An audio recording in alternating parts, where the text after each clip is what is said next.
What's going on, folks? It's your man Jay, and I'm back with another video on the iPhone. You're probably thinking, whoa, the iPhone 11. Jay stopped using that a long time ago.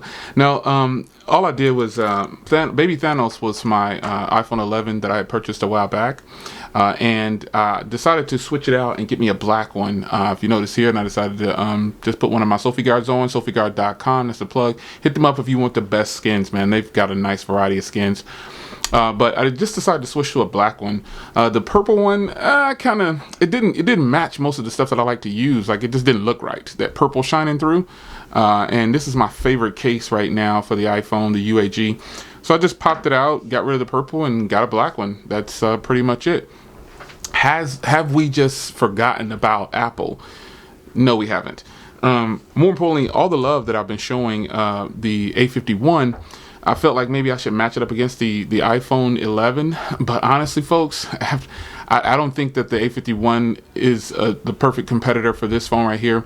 I named it a flagship slayer, and it does do a whole bunch more than the iPhone 11, but my main focus would be cameras, and overall, that's pretty much where it beats the A51. But after that, the A51 is the better device and the smarter choice. So I figured I'm not even going to do that battle. Maybe I'll just battle the cameras, because that's the only thing that the iPhone probably does a lot better is cameras. But with that, man, iPhones have, they've come to a point where Apple needs to do something different. But a long time ago, I told you guys, this is the best iPhone to get, and I stand firm on that. This is, in fact, the best iPhone to buy, in my opinion, if you want an iPhone. Not a lot of iPhones out there can do, like the budget versions. There's not a lot of phones out there that offer as much as the iPhone 11. I'm talking about battery life, fantastic cameras, a great experience overall with the software. You just won't get it in a lot of situations. And with me being an Apple head for their computers and stuff like that, it's just, I do use the iPhone, but just not as much as you guys would think. And you guys know I'm not really an iPhone person at all, and I only generally keep an iPhone just for, the people in my family using iPhones. Ultimately, that's it. So when it comes to using an iPhone, it's definitely not my first choice, but the reality is the iPhones are good and you cannot sleep on them. They definitely are fast, fluid. Everything on them is going to be, the social media experience I've always felt was better on an iPhone. And that's just how it is. The iPhones just do better on social media, in my personal opinion. And I think I'll always feel that way. It's such a smoother experience. It just feels better on an iPhone for some reason. But that's not a reason to go out and buy an iPhone. But if you, in fact, are heavy on social media, there are some people that are just really heavy on social media, and if you're one of those people, then the iPhone is something that you should probably consider.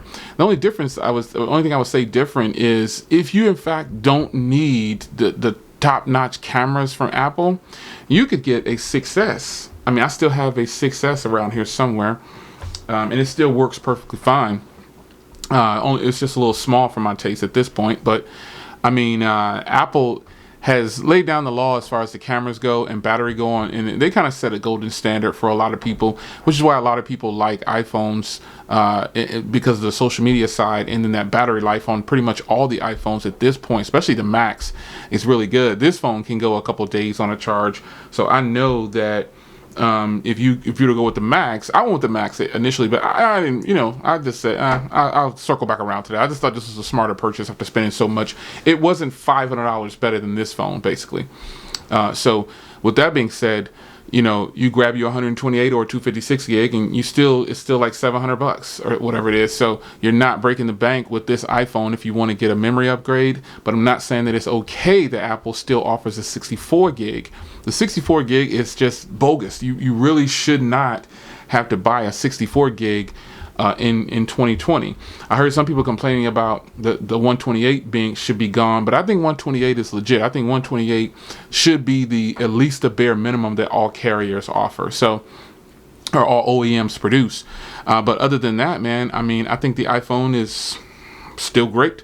I use it from time to time, and Again, if you're at this point in the video and you don't know why I have a black one now, you got to go back to the beginning of the video. Stop skipping through the video. Now, I just switched out my purple one. That's all. I got rid of the purple and went with black because these cases and all the things that I have are black pretty much, and I really like to use these regularly, and the purple just didn't do it after a while. Purple is hot, but the black was more subtle around the size and everything, and I felt some type of way talking on a purple phone after a while, like that bright purple that it was. But it was still sweet though. I like the green, I like the purple, I like all the colors. I think the purple was my favorite color at the beginning, but this is nice and simple right here. So anyway, it's your man Jay, iPhone 11. Maybe I'll match it up against the cameras on the A51. Now, for you guys to ask me to compare these two, like I just said originally, I think the A51 is a smarter and better purchase. It has a better screen. It has a lot more things going for it than the iPhone 11. But the only true battle I can see the iPhone winning is the camera. I don't think the A51's cameras can measure up, not yet. Apple seems to have mastered the camera game. So are you still using an iPhone 11 into 2020? I think you should be. You should be using an iPhone 11, at least an iPhone 11. If you're an iPhone fan, you should have at least upgraded to the iPhone 11 by now. I think you'll be really happy with what this phone is going to offer you, especially if you're into social media. You will not be disappointed, folks. It's your man Jay. Follow-up video in 2020 with my iPhone 11. Are you guys excited for what's coming from Apple with the new iPhones? What do you think about that? Do you think they're going to change the game? I will have the new iPhone on this channel. You already know I will. So in September, October, whenever it releases, I will have the new iPhone.